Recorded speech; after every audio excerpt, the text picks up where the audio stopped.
Farewell हो रहा था, एक दस्तूर है राज्यसभा का कि शुक्रिया अदा करते हैं। तो मैं शरद पवार साहब का, शरद यादव का और सभी का किया, और अरुण जेटली हमारे लीडर ऑफ अपोजिशन थे उस वक्त, बाद में लीडर ऑफ द हाउस हो गए जब मोदी साहब आए। तो उस वक्त मैंने अपनी तकरीर में कहा कि अरुण जेटली साहब बहुत लायक आदमी हैं, बेहतरीन वकील हैं और बेहतरीन पार्लियामेंटेरियन हैं, और इनकी सबसे बड़ी खूबी यह है कि ये झूठ इतनी अच्छी तरह से बोलते हैं कि कभी कभी मेरे दिल को ख्याल आता है इनको यकीन कर लूँ। लास्ट इलेक्शन यूपी का, मैंने उस वक्त आके सब लोगों से कहा, मुसलमानों से, कि भाई तुम इन लोगों से कहो कि बीजेपी से अकेले कोई नहीं हरा पाएगा, मिल के लड़ो। कांग्रेस से मिला, लालू से मिला, मुलायम सिंह से मिला, अखिलेश ने मुझे टाइम नहीं दिया, अपॉइंटमेंट भी नहीं दिया, लेफ्ट वालों से मिला कि ये लड़ाई आखिरी लड़ाई है, इसके बाद इस मुल्क में जमहूरियत ही ख़त्म हो जाएगी। अखिलेश ने, आपको याद होगा कि उन्होंने स्टेज पर कोई मुसलमान को नहीं बैठने दिया, और मुसलमान ने वोट किस तरह से डाला, ऐसा लग रहा था जैसे दूसरा पाकिस्तान बनाने जा रहे हैं। और जम के नतीजा क्या हुआ, न जाटों ने वोट दिया, न हीरो ने वोट दिया, बिल्कुल, और आपने ये सब तमाशा कर लिया। असली लड़ाई इस मुल्क में सिविल राइट्स की हो रही है, और मुसलमान को ये पता ही नहीं कि उसके हक क्या है।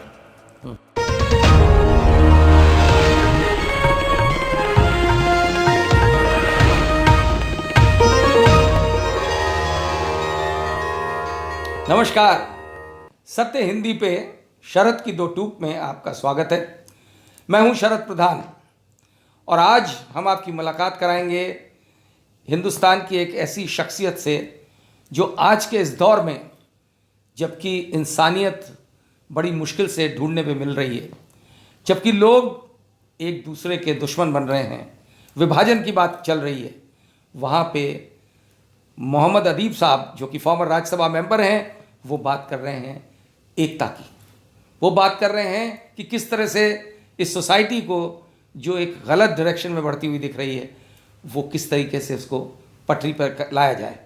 और इसके लिए उन्होंने एक ऑर्गेनाइजेशन बनाई है, Indian Muslims for civil rights, जिसके तहत इनका एक मिशन है कि किस तरीके से मुस्लिम सोसाइटी में ख़ास तौर से ये किया जाए कि लोगों को, जो मुस्लिम समाज है, उसको मुल्लाओं के गिरफ्त से निकाल करके एक प्रोग्रेसिव डायरेक्शन में ले जाया जाए। और उसके लिए उन्होंने जो पहल करी है वो बड़ी यूनिक है।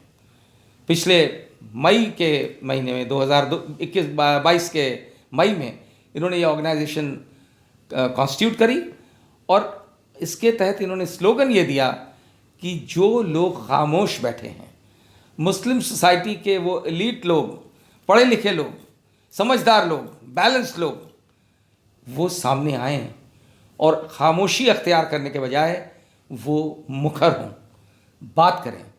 क्योंकि आज के दौर में खामोश रह करके आप ज़्यादा जुर्म करते हैं सोसाइटी के साथ बनस्पत बोल के, क्योंकि जो बोल रहे हैं वो नुकसान कर रहे हैं, लेकिन अगर अब उसके जवाब में आप खामोशी अख्तियार करेंगे तो अपना ही नुकसान होगा। हम आपके जो है, हम ले चलते हैं आपको सामने, आप देख ही रहे हैं। मोहम्मद अदीब साहब 78 साल की उम्र में उन्होंने ये मिशन शुरू किया है, और इस वजह से क्योंकि ज़माने पहले, आज से ज़माने पहले 60s में ये अलीगढ़ मुस्लिम यूनिवर्सिटी के यूनियन के प्रेसिडेंट रहे। वो एक अलग दौर था, और वो उस ज़माने में उन्होंने 1966 में as president of the AMU students union, उन्होंने जयप्रकाश नारायण को वहाँ सिर्फ इनवाइट नहीं किया, उनकी एक तस्वीर लगवाई और उनको एक मेंबर बनाया गया, life time member of the union. अब आप समझ सकते हैं कि क्या इनका जज्बा रहा होगा, और वो तस्वीर आज भी है। आप सुनते हैं बीच में ना कि अलीगढ़ मुस्लिम यूनिवर्सिटी में फ़लाँ की तस्वीर हटा दी गई, फ़लाँ की लगा दी गई, उनकी तस्वीर वहीं बरकरार है। फिर उन्होंने JP का जब मूवमेंट स्टार्ट हुआ 1977 में, जब इंदिरा गांधी की इमरजेंसी के ख़िलाफ़, तब उसमें ये शामिल थे। ये भी टारगेट पे रहे उस ज़माने के एडमिनिस्ट्रेशन के। लेकिन आगे के दौर में क्या कुछ हुआ वो हम आपकी ज़ुबानी ही सुनेंगे। अदीब साहब, बहुत बहुत शुक्रिया आपका हमें वक्त देने के लिए, और आप लखनऊ आए और आपने यहाँ आने का आपका मेन मकसद क्या था? अभी आप तो दिल्ली में रहते हैं, पहले आप दुबई में रहते थे। जी, मेरी पैदाइश लखनऊ की और यहीं बड़ा हुआ, यहीं पढ़ा, स्कूलिंग मैंने यहीं सीखी। फिर मास्टर्स और ग्रेजुएशन अलीगढ़ यूनिवर्सिटी से किया। लेकिन लखनऊ मेरी ज़िंदगी का वो हिस्सा है जहाँ मैंने कद्दावर लीडरों के लिए उस ज़माने में चौराहों पे दरिया बिछाई, माइक लगा के मजमे इकट्ठे किए, बहुगुणा जी ऐसे लोगों के साथ सोहबत ली, कमलावती त्रिपाठी जी के कोठी के सामने गिरफ्तारियां दी, असेंबली के सामने डंडे भी खाए। और अब जब मैं लखनऊ आता हूँ 50 साल के बाद, तो मैं लखनऊ को ढूंढता हूँ, मुझे मिलता नहीं है लखनऊ। लखनऊ वो जगह थी जो हिंदुस्तान की हर तहरीक की शुरुआत यहाँ से होती थी, ज़मीन से। ये ज़मीन सो गई है, यहाँ के लोग बेहिस हो गए।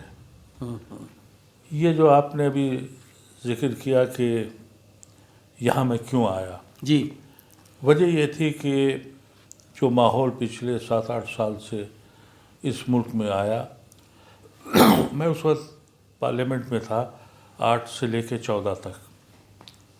मुझे उस वक्त अंदाज़ा हो गया था, और मैं इंडिपेंडेंट एमपी था, लेकिन कांग्रेस, मुलायम सिंह, अजीत सिंह, लेफ्ट, इन सब के करीब था, क्योंकि मेरी एक फ़िक्र है। मैं पार्टी को नहीं मानता, मैं एक फ़िक्र का मानने वाला हूँ। जी, वो फ़िक्र जो गांधी का तस्वुर था हिंदुस्तान का।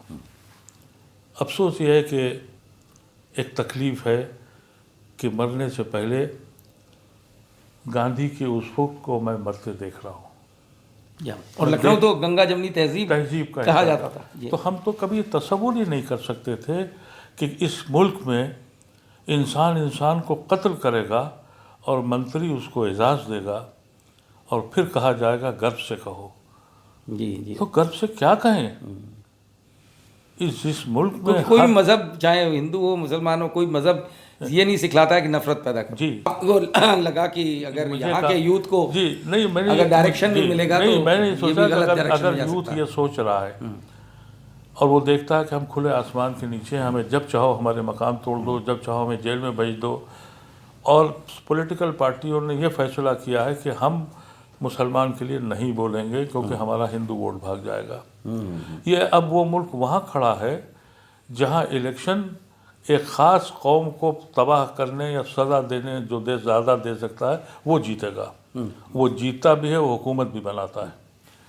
आपको लगता है कि ओवैसी जैसे लोग फर्दर और सोसाइटी का, मुस्लिम सोसाइटी का नुकसान कर रहे हैं जो इस तरीके का काम कर रहे हैं? देखिए, तो खुली बात है, इसलिए कि पोलराइजेशन अगर नहीं होता है तो इस मुल्क का बड़ा तबका हिंदुओं का वो सेकुलर है। आज हमारी लड़ाई कौन लड़ रहा है?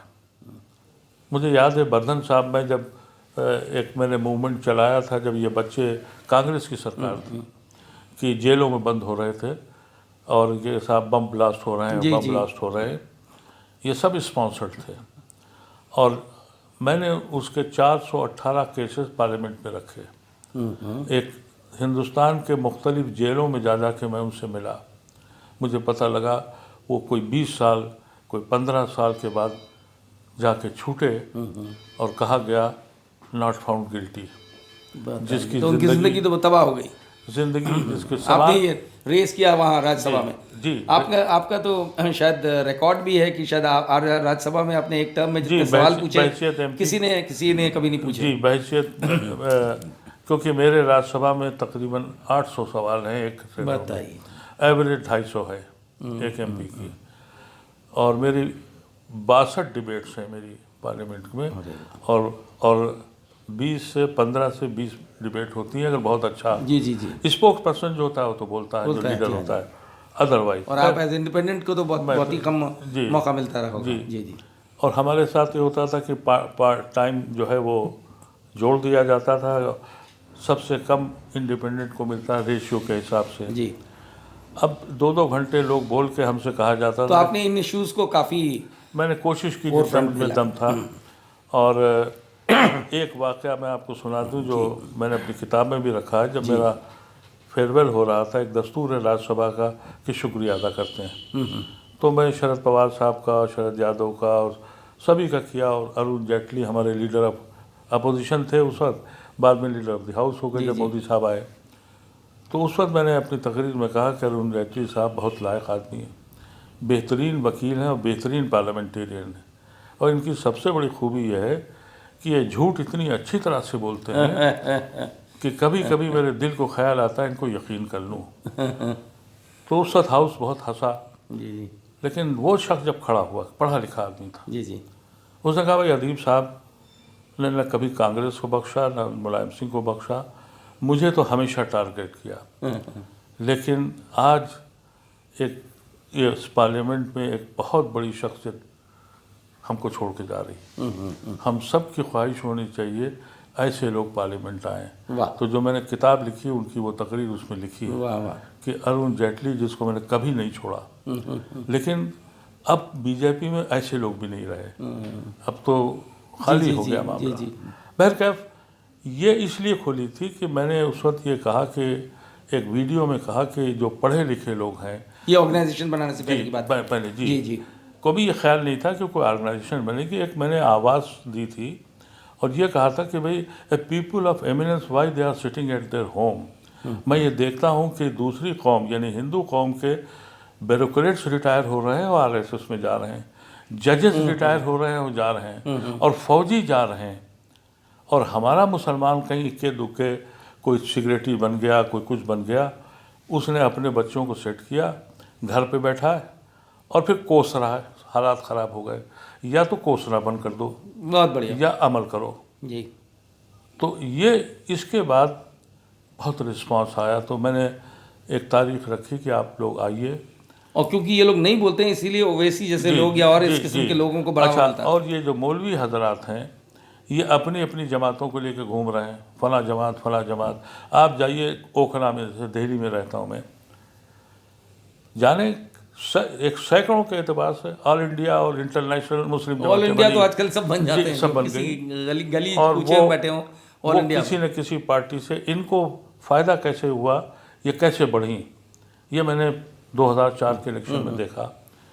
पॉलिटिकल पार्टी ने सोचा कि भाई मुसलमानों पर वक्त मत ख़राब करो, ये तो बीजेपी के ख़िलाफ़ वोट देंगे ही, उनके पास ऑप्शन नहीं है। ये सोच के हमें कांग्रेस ने छोड़ा। ये छोड़ के सब ने यही फैसला किया ये जाएंगे कहाँ। ये लास्ट इलेक्शन जो अभी फॉर ग्रांटेड ले लिया कि ये लास्ट इलेक्शन यूपी का, मैंने उस वक्त आके सब लोगों से कहा, मुसलमानों से, कि भाई तुम इन लोगों से कहो कि बीजेपी से अकेले कोई नहीं हरा पाएगा, मिल के लड़ो। कांग्रेस से मिला, लालू से मिला, मुलायम सिंह से मिला, अखिलेश ने मुझे टाइम नहीं दिया, अपॉइंटमेंट भी नहीं दिया। लेफ्ट वालों से मिला कि ये लड़ाई आखिरी लड़ाई है, इसके बाद इस मुल्क में जमहूरियत ही ख़त्म हो जाएगी, बिल्कुल, तो आप लोग मिल के लड़ाएं। लेकिन उन सब का ख्याल था कि अखिलेश ने, आपको याद होगा कि उन्होंने स्टेज पर कोई मुसलमान को नहीं बैठने दिया, और मुसलमान ने वोट किस तरह से डाला, ऐसा लग रहा था जैसे दूसरा पाकिस्तान बनाने जा रहे हैं। और जम के नतीजा क्या हुआ, न जाटों ने वोट दिया, न आयरों ने वोट दिया, बिल्कुल, और आपने ये सब तमाशा कर लिया। तो उस वक्त मैंने कहा कर ये यही तमाशा रहा, क्योंकि अगर किसी कौम के का दानिश्वर अपनी ज़ात के लिए ज़िंदा रहता है और अपनी कौम की फिक्र नहीं करता, तो आपने सोल्यूशन क्या सजेस्ट किया? ये बात सोल्यूशन मैंने कहा कि भाई जितने भी दानिश्वर लोग हैं वो आएँ, जुड़ें, और वो इन लोगों से मुकाबला करें और कहें कि तुम गलत हो, तुमने ये इस मुल्क का मजाक उड़ाया है, तुम रोज़ गांधी को कत्ल करते हो, ये हक हम और नहीं देंगे। हमारी हिफाजत जो हिंदू कर रहा है वो आइसोलेट है। मुझे याद है बर्धन साहब ने एक बार मुझसे कहा था कि तुम जलसे करो, मैं आऊँगा, और लखनऊ में कहा कि किन्होंने कहा था? वर्धन साहब हमारे अच्छा, वर्धन। CPI के बड़े अच्छा अच्छा। और बहुत ही पुराने आदमी थे, हमसे बड़े करीब थे। मैंने कहा सर मैं कहाँ से आदमी लाऊं? तो बोला फिर मैं तुम्हारे लिए क्यों लड़ूं? एक ऐसी कौम जो बिल्कुल सो गई हो, बेहिस हो, यार वह खराब करूँगा तुम्हारे लिए? अरे एक तरफ तो लड्डू मिल रहा है वहाँ, तो बहुत सा ऐसा हिंदू जो इनको पसंद नहीं करता, उसे मालूम है कि ये जो ये जो हैं ये तो फलाने से जुड़ गए, जिनका तो मकसद सिर्फ बीजेपी हराने के लिए जिसको चाहो पहुँचा दो।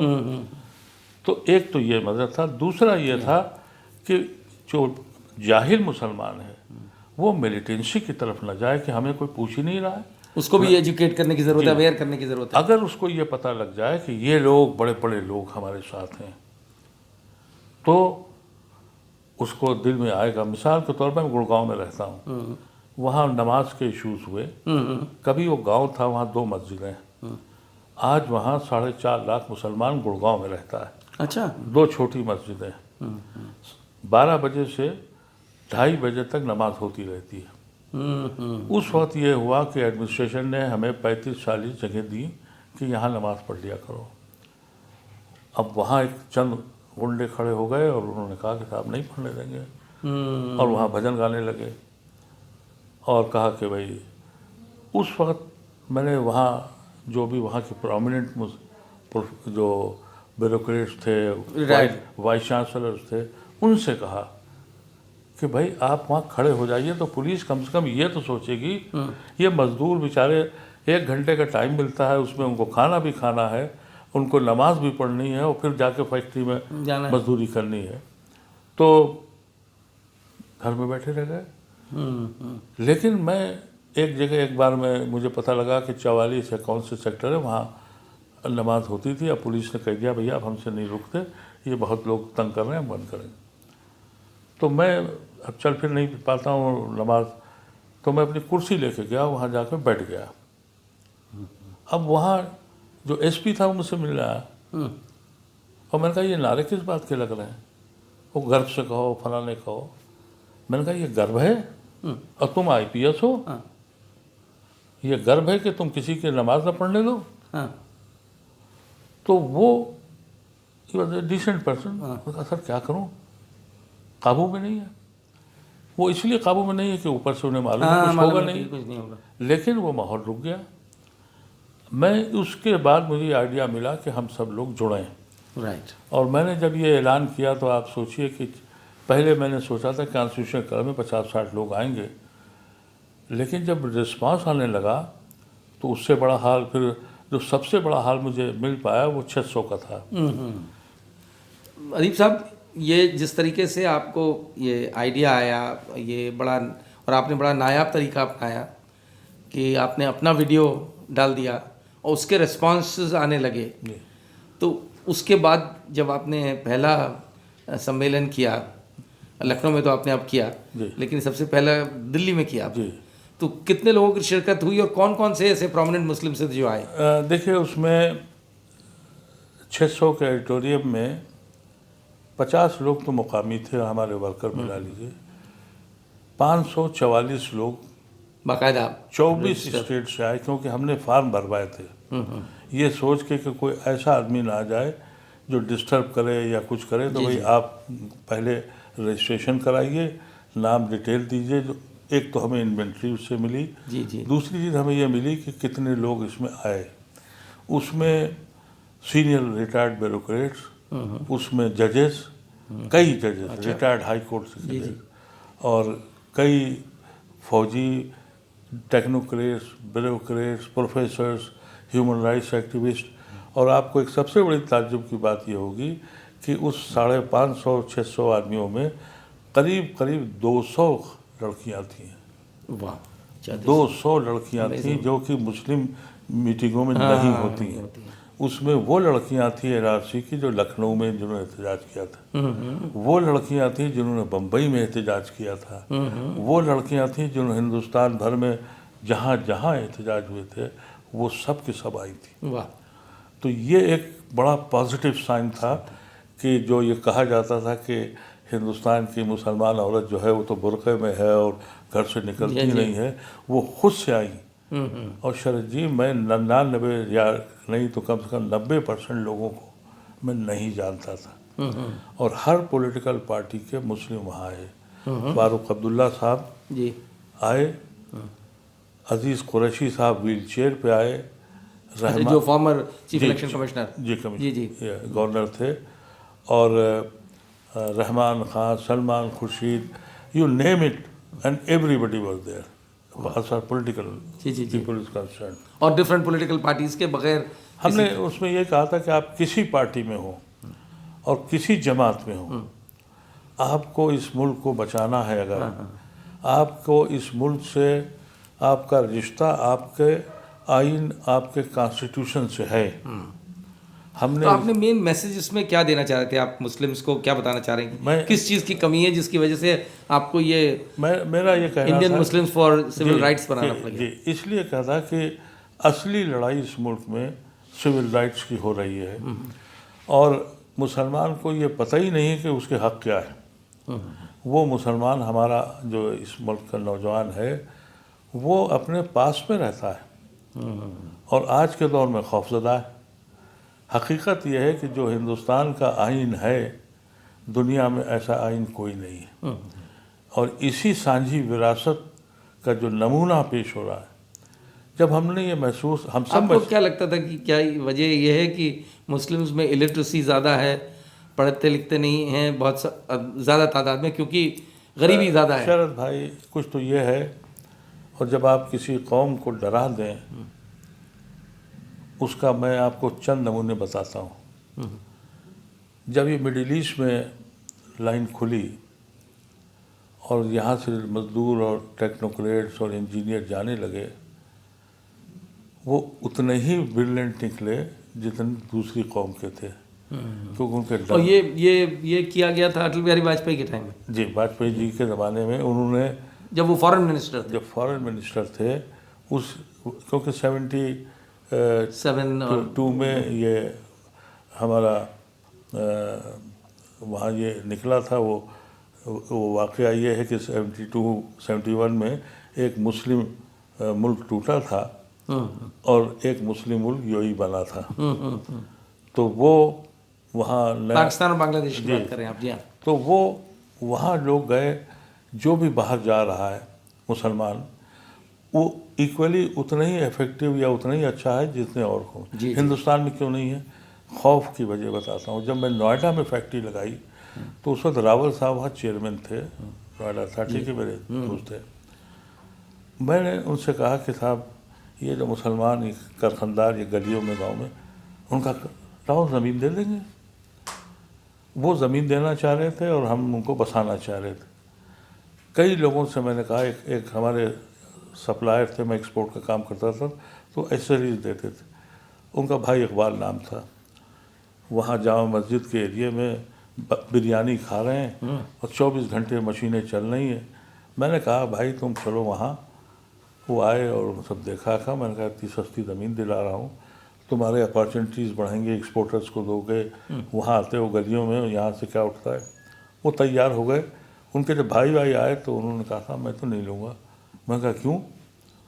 कहने, साहब आप तो बड़े आदमी हैं, हमारी फैक्ट्री हो जाएगी, 10 दिन में दंगे लगाएंगे, हमारी फैक्ट्री जला देंगे, हम नहीं जा रहे, हम इसी का।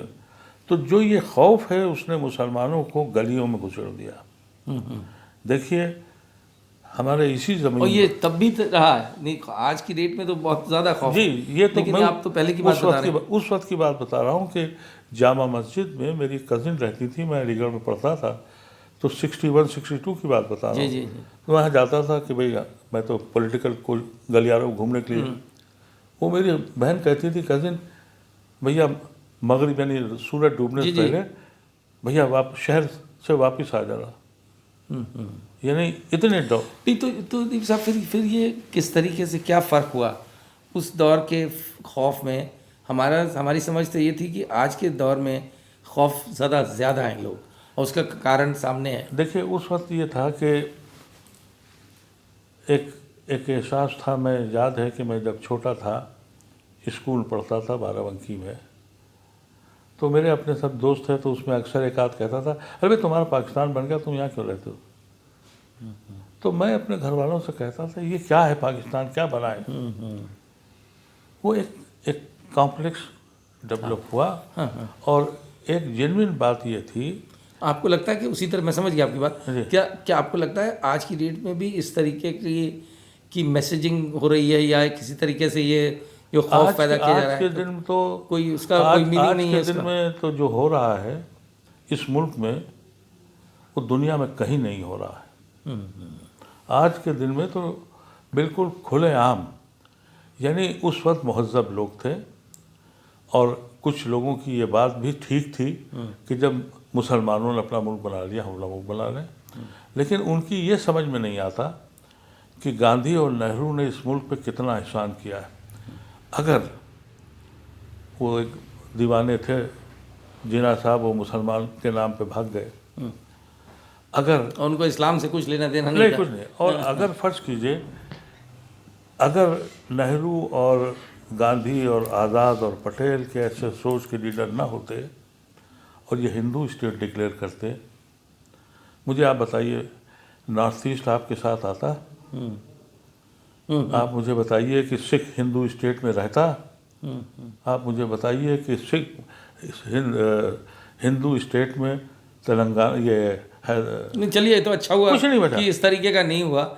लेकिन अब आज के जब जो आप ये लेके चल रहे हैं, आपको बात वापस उस पर आती है कि उसका रिस्पांस आपको जो मिला जी। पहली दफ़ा, उससे फर्दर आपने और इसको किस तरह बढ़ाया? हमने ये किया कि इसमें 3 प्रोजेक्शंस हैं कि हर ज़िले पे, ये हर ज़िले से में हम बेहतरीन वकील इंगेज कर रहे हैं। अगर तुम्हारे साथ ज़्यादती होती है तो हम तुम्हारा मुकदमा लड़ेंगे। चलिए। स्टेट लेवल पर हाई कोर्ट, सुप्रीम कोर्ट। जी जी। और ये सिर्फ मुसलमान के लिए नहीं है। This scheme is initiated by Muslim for all people who क्या इसमें आपके साथ जो लॉयर्स जैसे जुड़े हैं या रिटायर्ड जजेस हैं, जी। तो उसमें नॉन मुस्लिम्स भी हैं लॉयर्स जो मदद करने को तैयार हैं?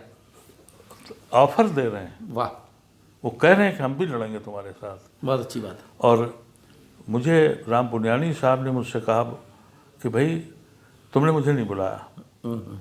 मैंने उनसे कहा कि आपके बगैर मेरा वजूद नहीं है इस मुल्क में, और आप भी आज, बहुत ही, लेकिन हम अपनी कौम को पहले जगा रहे हैं, सोई हुई है। हमारा 2 प्रोग्राम है। एक तो ये कि मीडिया ख़त्म हो चुका है, तो या तो मेन स्ट्रीम मीडिया में लोग, हाँ, अधिकतर जी। का यही आलम है जी। तो इस मुल्क में जो कुछ बचा है वो आपके ऐसे लोग हैं जो चला रहे हैं। अगर ये भी ना होता तो इस मुल्क में क्या अंजाम होता। अब मिसाल के तौर पर, वैसे इलेक्ट्रॉनिक मीडिया को छोड़ प्रिंट मीडिया में कुछ बाकी, लेकिन वो उनकी भी आप हरकतें देखिए। तो ऐसी सूरत कल में आप फारूक किस तरीके अब्दुल्ला से- साहब जी, आए, जी हाँ, जी हाँ। 6 घंटे ड्राइव करके रात से यहाँ मीटिंग करके और यहाँ से दिल्ली गए। मुझसे उन्होंने कहा कि मुलायम सिंह की डेथ हो गई है और मैं उनके यहाँ ताज़ियत में नहीं गया हूँ, मैं चाहता हूँ कि मैंने कहा ज़रूर जाइए आप। तो मीटिंग से बाद वो अखिलेश यादव के यहाँ गए। जी जी। एक अखबार ने हिंदी के छापा है, वो जो इतना बड़ा कॉन्सेप्ट हम लोग देख रहे हैं उसकी एक लाइन नहीं है। एक फ़ोटो है कि अखिलेश और मुलायम सिंह हाथ मिला रहे हैं, मुलायम अखिलेश और फारूक अब्दुल्ला। जी, फारूक अब्दुल्ला, और ये लिखा है तीसरे फ्रंट की सनगुन शुरू हो गई। अरे अब आप बताइए, इसको जर्नलिज्म कहेंगे? जो आदमी हमसे कह के जा रहा है कि यार यहाँ तक आ गए और उनके यहाँ ताज़ियत में नहीं गए। हमने कहा आप ज़रूर जाइए वहाँ। नहीं, मुश्किल है मीडिया का, तो खैर मेन स्ट्रीम मीडिया का। लेकिन देखिए इसमें हम लोगों ने कई विंग बनाए हैं। एक विंग इसमें यह है कि जो हमारी वफ़ की ज़मीनें हैं 90% तो कब्ज़ा हो गई हैं। इसके अलावा वहाँ कोई अच्छे वकील नहीं है। तो हम लोगों का एक जो इसमें बड़े सीनियर लोग, राइट, जो तो वो मदद करेंगे नहीं, वो जुड़ चुके हैं। वक्त की बात आपने नहीं, करी, वो जुड़ चुके हैं। अजीब साहब, वक्त की बात आपने करी तो मुझे वही ख्याल आया कि जो यूपी गवर्नमेंट है, उन्होंने अभी लेटेस्ट जो है वक्फ प्रॉपर्टीज़ के लिए जो है बड़ा एक कानून बनाया है कि जितनी भी वक्फ प्रॉपर्टीज़ हैं उसमें जो इलीगल कब्ज़े हैं उनको वो हटाएंगे। पहले वो देखिए मदरसों की बात करी उन्होंने, फिर अब वक्फ की बात कर रहे हैं, इस तरीके की कई चीज़ें उठी हैं। देखिए, आप समझिए मदरसे क्यों परवरिश हुए, इसलिए हुए कि एक्सपीरियंसेस हुए। अलीगढ़ मुस्लिम यूनिवर्सिटी नहीं, मुसलमान पहले वक्फ की बात आप नहीं, मैं complete बता करें। दूँ। अच्छा, ये वफ़ का जो मामला है, इसमें ज़्यादातर सरकार की हुकूमत ने ले लिया है। इंदिरा गांधी ने 1980 में एक ऑर्डर पास किया था कि जो ज़मीनें सरकार के पास हैं उसमें वापस करें या उस टाइम का कंपनसेशन दें। राइट। आज तक उस पर अमल नहीं हुआ। हमने पार्लियामेंट में चिल्ला के कहा, अदालतों में भी गए, वो आज तक वापस नहीं वो हुई। वापस नहीं हुई, बल्कि रोज़ कब्जा होता है। और नहीं, तो इसका क्या इम्प्लीकेशन होगा जो जो योगी आदित्यनाथ ने कहा है जी। कि साहब मुस्लिम वक्फ की जो प्रॉपर्टीज़ हैं उनके ऊपर जो इलीगल कब्जे हैं उनको हटाया जाए, उससे क्या मतलब है? अगर वो, मुझे तो यकीन नहीं है, अगर वो ऐसा करते हैं तो एक बहुत खुशामदीद बात है। लेकिन नहीं, लेकिन वो उसके नियत पीछे कुछ और नियत है। कुछ और हो सकती नियत देखिए कुछ और है। मदरसों की बात जैसे आपने कही, जी। मदरसे सरकार से पैसे नहीं लेते, नहीं लेते हैं पैसे, वो ज़कात खैरात से चलते हैं। आप देखेंगे तो गाँव देहातों में हमारे यहाँ ये है कि आपको 2% देना है, जी जी, ज़कात। और जो जो फसल है उसका 5% देना होता है। वो वेस्टर्न यूपी में आप जाएं तो बड़े बड़े गोडाउन्स बने हुए हैं देवबंद में और सब जगह, जहाँ किसान अपनी 100 बोरे ले जाएगा तो 2 पहले वहाँ रख के आएगा, तब वो 98 बोरा वो वहाँ गिने ले जाएंगे। वो पूरे साल का स्टॉक करते हैं। अब ये पूछ रहे हैं, उनके फाइलें लेके गए, नदवे से भी लेके गए कि साहब आप ज़रा अपना हिसाब बताइए, हाँ हाँ। पैसे कौन देता है। अब जो पैसे देता है मुसलमान, उसकी तलाशी होगी। ये समझिए कि उसकी तलाशी हो, क्योंकि ना हम आपसे पैसे ले रहे हैं ना आपकी डिग्री मांग रहे हैं। अब उनका रिकॉर्ड ले गए हैं कि फाइनेंस कौन करता है इसको। अच्छा, तो इसके फर्स्ट पीछे मकसद ये है। जी, अब फर्स्ट कीजिए मेरे अच्छा, घर लेकिन एक चीज़ जो जैसे मदरसे बड़ा अच्छा है, लोग कंट्रीब्यूशन से चलते हैं, ज़कात के पैसे से चलते हैं, तो लेकिन मदरसों में जो बेचारे मुफ्ती होते हैं, मौलवी होते हैं, उनको तनख्वाहें इतनी कम देते हैं, ये मैं मतलब ये से सरकार से ताल्लुक़ नहीं है, तो ये क्या वजह? और सरकार ये के जो चाहने वाले लोग हैं वो ये फैलाते हैं कि साहब सरकार के से पैसा दिया जा रहा है, उनकी तनख्वाह दी जाती है। देखिए, यही बात मैं आपसे कहने जा रहा था। देवबंद ने, नदवे ने, इन बड़े इंस्टीट्यूशन से इसीलिए पैसे नहीं लिए। उसका तजुर्बा ये हुआ, अलीगढ़ मुस्लिम यूनिवर्सिटी मुसलमानों की ज़मीन मुसलमानों ने बनाई, मुसलमानों के लिए बनी। कहा यह मुस्लिम यूनिवर्सिटी आपकी नहीं है, क्योंकि सरकार पैसे देती है। अच्छा, लेकिन पहले भी वहाँ नॉन मुस्लिम्स तो पढ़ते थे। साहब मैं आपको बताऊँ, जब मैं पढ़ता था कभी भी सर सैयद के वक्त से और आज तक 35% और 40% से कम हिंदुओं ने पढ़ी नहीं, कभी भी। यानी जब ये कॉलेज था, एमओ कॉलेज था, नहीं, तो इसका मतलब ये नहीं है कि फॉर मुस्लिम्स कभी बनाए, नहीं, मैं खाली आपको खाली बताऊं, ओनली फॉर जब एमओ कॉलेज था सर सैयद के ज़माने में, सिर्फ कॉलेज बना था, तो 420 लोग, 421 लोग थे, और उसमें से 184 हिंदू थे। अच्छा। और जो पहला ग्रेजुएट हुआ वो भी हिंदू था। हम जब अलीगढ़ गए 60s में, तो उस वक्त वहाँ 35% हिंदू थे और 4 बाकी मुसलमान थे। कुठारी कमीशन एक बना। और लेकिन एक बाहर से वो इम्प्रेशन ऐसा दिया गया जैसे कि नहीं, अब तो कहते हैं कि साहब हम पैसे देते हैं, तो वो कब्ज़ा कर लिया। उस्मानिया यूनिवर्सिटी मुसलमानों की थी, उन्होंने कब्ज़ा कर लिया। मदरसों ने इसीलिए पैसे नहीं लिए इनसे कि भैया ये भी छीन लेंगे हमारी। जबकि कॉन्स्टिट्यूशन आर्टिकल 30-31 कह रहा है कि एनी इंस्टीट्यूशन लिंग्विस्टिक और religious run by minorities should be minority institution. And जो ये पाई का जजमेंट था 11 जजेस का, उसमें सेंट साले केस में आपको उतने ही पैसे देने पड़ेंगे जितने दूसरों को देते हैं। लेकिन अब तो कब्जा जो भी है, जो भी आप चाहें करें। तो ये मदरसों की जहाँ तक बात आई, तो जैसा आपने कहा कि ये ऐलान मैंने भी सुना है। जी जी। लेकिन मैं अभी समझ नहीं पाया हूँ कि इसका मकसद क्या है। मदरसे का मकसद तो समझ में आ गया। अच्छा, अब ये बताइए कि जिस तरह अभी हाल में जो है कुछ ही महीने पहले ये हुआ कि अजीज़ कुरैशी साहब, नजीब जंग साहब, ये जो प्रोमिनेंट नहीं, अजीज़ कुरैशी नहीं गए थे। अजीज़ कुरैशी नहीं गए थे जी नहीं। अच्छा, उसमें वो मोहन भागवत से वाई एम कुरैशी गए थे, अच्छा अच्छा अच्छा अच्छा, जो ओके। Chief election. अच्छा, चीफ इलेक्शन कमिश्नर, अच्छा पहले आप उनकी बात कर रहे थे, सॉरी। अच्छा, तो वो गए थे जी। और ये नजीब जंग साहब गए और वो लेफ्टिनेंट जनरल ज़मीरुद्दीन शाह, जी। तो ये लोग जो हैं गए, तो ये क्या, ये इन लोग भी इसी मकसद से बताया जाता है कि गए, जो आप मिशन जो चला रहे हैं? जी नहीं, मेरी नजीब जंग से बात हुई, उन्होंने मुझे खाने पे बुलाया और मेरा उनसे ताल्लुक़ बहुत करीबी है क्योंकि वो डॉक्टर फरीदी के दामाद हैं और डॉक्टर फरीदी हमारे बहुत अजीज़ थे, बल्कि उनकी शादी की जिम्मेदारी भी हम ही ने संभाली थी।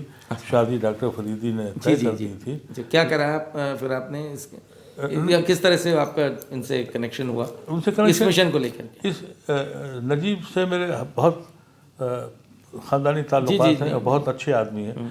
उनको जब ये फीलर आया कि आप मिलने जाएं तो मुझे उन्होंने फ़ोन करके कहा आप खाइए। मैं खाने पे गया तो उनका मुझे भागवत जी ने कि यहाँ जाना है, आपकी क्या राय है? तो वो मैंने कहा कि नजीब मियाँ मैं तो नहीं पसंद करूँगा। कहने लगे भाई उनके जो नंबर 2 हैं वो मेरे पास आए थे और उन्होंने कहा कि हम मामलात को ठीक करना चाहते हैं। तो हमने कहा इससे अच्छी तो कोई बात है नहीं। फिर मैंने कहा उन्होंने कहा क्या? उनका कहा यह है कि भाई मुसलमान जो है वो रिजिडनेस छोड़ दे और क्या कहते हैं जहालत छोड़ दे। तो मैंने कहा कि आपको उनसे कहना चाहिए कि कोई मुसलमान आतंकवादी सो कॉल्ड पकड़ा गया हो, किसी एक मुसलमान ने उसकी हिमायत में खड़ा हो, हमें बता दीजिए, हम उसकी गर्दन काटें। नहीं खड़ा हुआ। और कोई एक ऐसा इंसिडेंट बता दीजिए जो हिंदू आतंकवादी ने किया है उसकी आपने सराहना न की हो। अदीब साहब, आपने बखूबी एक ऑर्गेनाइजेशन बना ली है, सक्सेसफुली बना ली है, क्योंकि आप 2-3-4 जलसे कर चुके हैं और लखनऊ में भी अच्छी तादाद में लोग आए, दूर दूर से आए। अभी तक कितनी स्टेट्स में से आप लोगों को, आपको रिप्रेजेंटेशन मिला है और कहाँ लोग एक्टिवली जुड़ने को तैयार? देखिए, कोई स्टेट ऐसी नहीं है जहाँ से लोगों ने अपने खुशी का और अपने से जुड़ने का इजहार न किया हो। Each and every except north east, right.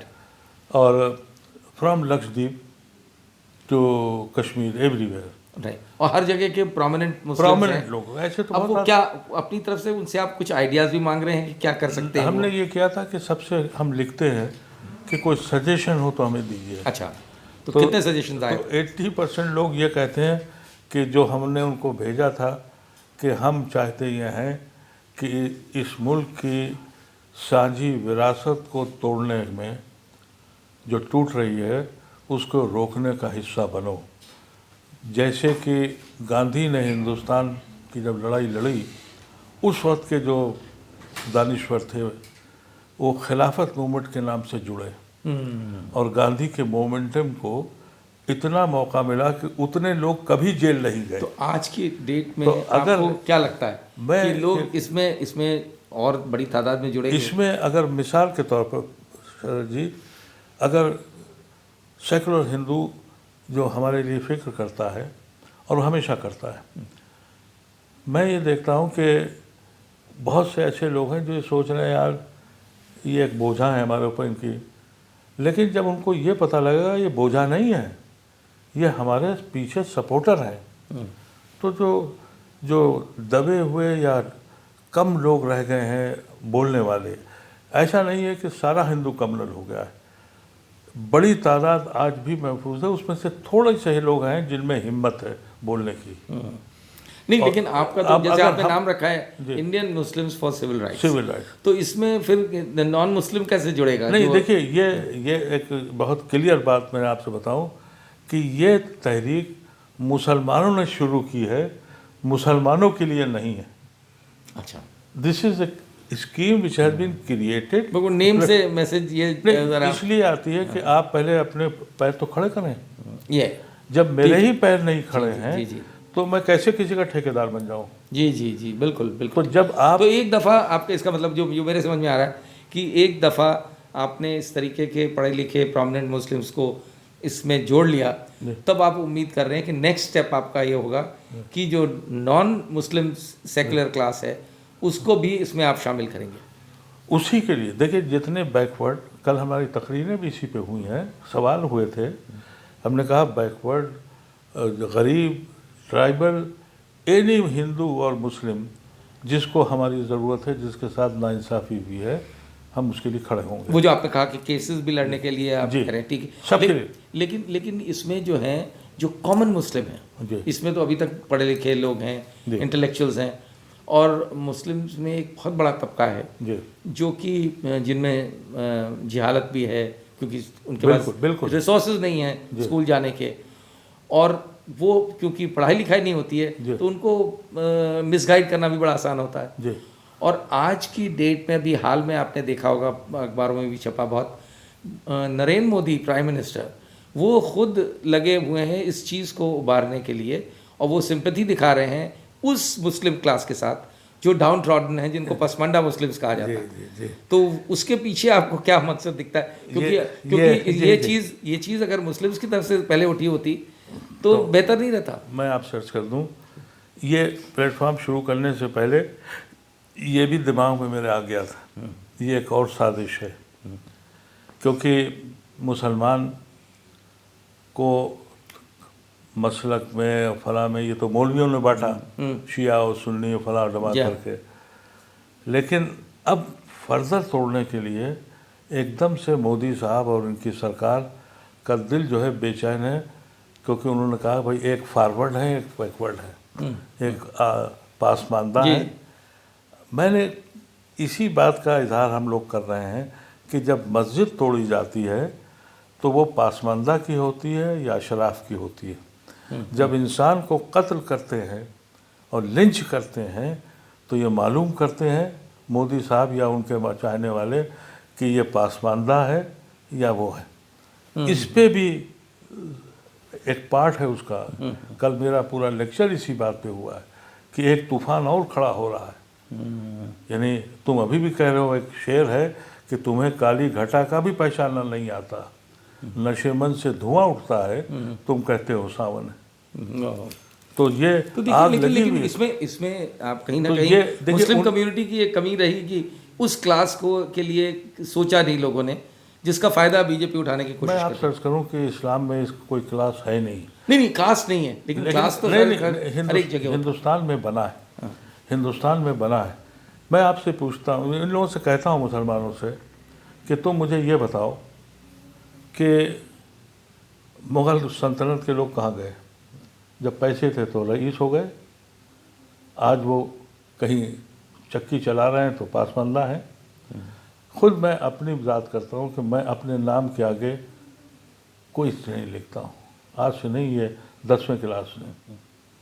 मैंने ये कहा कि भाई मेरे बाप दादा अंग्रेज़ों के अच्छे ग़ुलाम रहे थे, खान बहादुर और सब कुछ बन गए, तो हम रईस हो गए।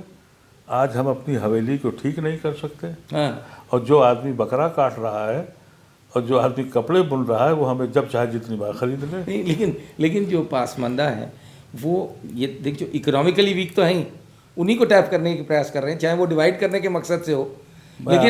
लेकिन अगर ये इस तरीके में, तो अल्टीमेटली आपकी ऑर्गेनाइजेशन को उनको भी जोड़ने का प्रयास होना चाहिए ना। वो नहीं तो अगर वहाँ डिविजन हो जाता है। मैं आपको उसको भेजूंगा, उसमें जो हमारे पॉइंट्स हैं उसमें इस पे स्पेसिफिकली डिस्कस है कि वी शुड, इनको हर कीमत पर समझाना है कि हमारे दीन में कहा यह गया है, और उनको मिसालें दी हैं।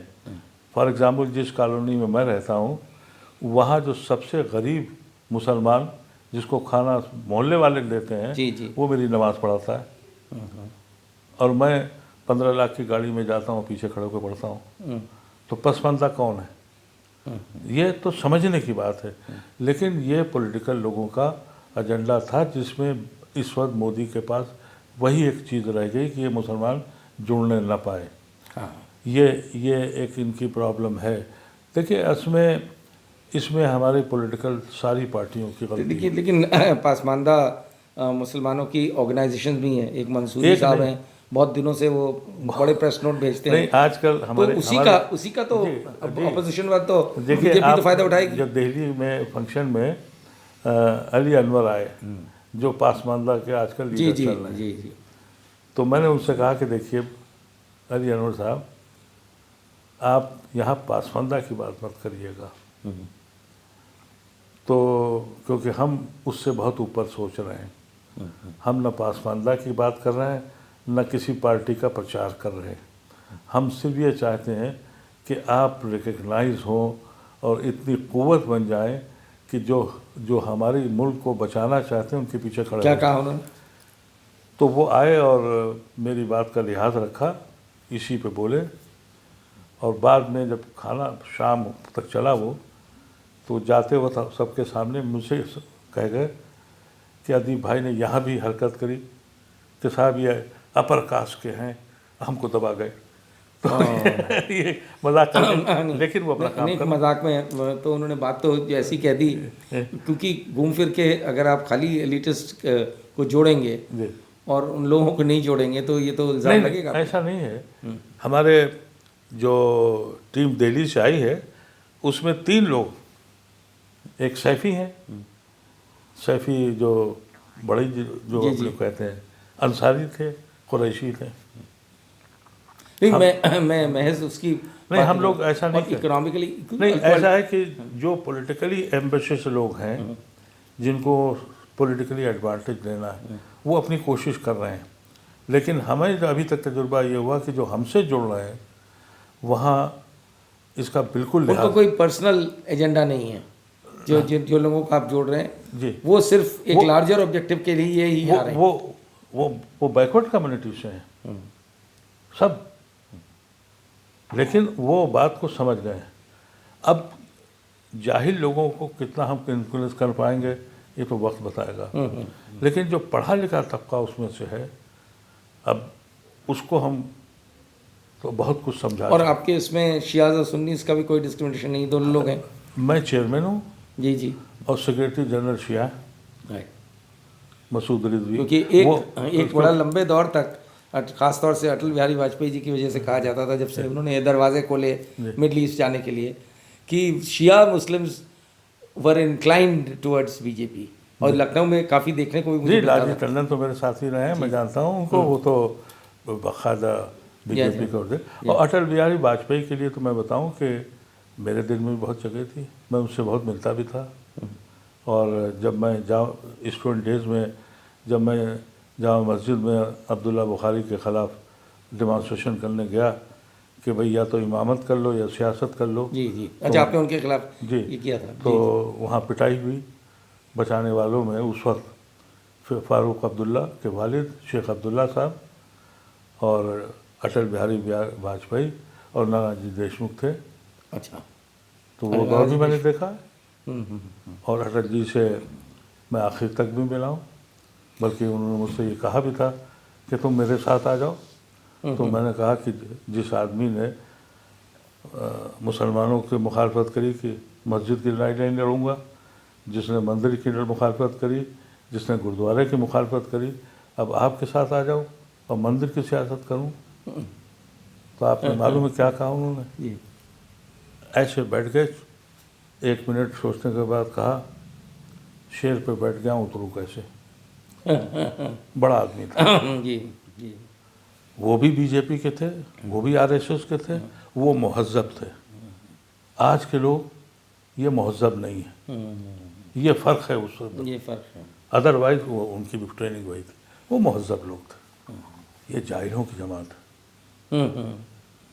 बट वो तो दौर के की बात है। तो जो ज़माना बहुत मेरे बदल ऐसे गया है। लोग जो आइडियोलॉजी में बिलीव करते हैं, जी, उनके लिए बड़ा ख़राब वक्त। आपका क्या आगे की क्या सोच है आपकी, कि अपना इस मिशन को लेकर के कब तक आपको कितना वक्त लग जाएगा कि हम लोगों का आप देखिए अपने मकसद तक पहुंचे? अभी अगले महीने बेंगलोर में रहमान खान साहब जो डिप्टी स्पीकर थे, वो उसके इंचार्ज हुए हैं, राइट, वो ऑर्गेनाइज कर रहे हैं। उसके 1 महीने के अंदर अंदर राजस्थान में तैयारी शुरू हो गई है। अच्छा, फिर हम लोग बिहार जा रहे हैं। तो इस पूरे हिंदी बेल्ट में और क्या मैसेज देने का प्लान है आपका? मैसेज देने का सिर्फ यही प्लान है हाँ जी, हाँ। कि मायूस मत हो और हिम्मत रखो, कानून अपने हाथ में मत लो। कानून की हिफाजत के लिए जितनी कुर्बानी देनी पड़े तुम्हें देनी पड़ेगी, क्योंकि जो मौलवियों का एटीट्यूड है, उन्होंने अपने को साबित करने के लिए, मेरे इख्तिलाफात हैं, जब ये हुआ देशभक्त हैं या देशद्रोही हैं, तो उन्होंने मौलवियों ने, देवबंद वालों ने 5,000 10,000 टाली टोपी वाले बुलाए, एक कोई सेकुलर लीडर को बिठा दिया।